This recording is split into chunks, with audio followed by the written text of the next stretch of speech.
কবর প্রতিদিন ডাক দিয়ে বলে আনা বাইতুদ দুধ। প্রত্যেকের কবর প্রত্যেককে ডেকে বলে, ও আল্লাহর বান্দা, জানো আমি পোকামাকড়ের ঘর, পোকামাকড়ের ঘর। তুমি তো সেই বান্দা যে একটা মশা কানের পাশ দিয়ে উড়ে গেলে তোমার ঘুম বন্ধ হয়ে যায়, চোখ মিলে যায়। একটা মশার গুনগুন আওয়াজ সহ্য করতে পারো না।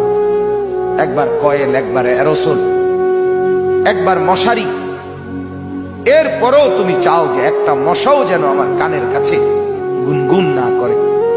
তো 5 ঘন্টার ঘুমের জন্য, 6 ঘন্টার ঘুমের জন্য বান্দা এই যত্ন নিলা, অনন্তকাল কিংবা বছরের পর বছর কবরের যে ঘুম দিবা, পড়ে থাকবা সেই ঘরে, পোকা মাকড়ের ঘর, সেই ঘরে তুমি ঘুমাইবা কেমনে, থাকবা? আমার বাপ, আমি থাকবো কিভাবে?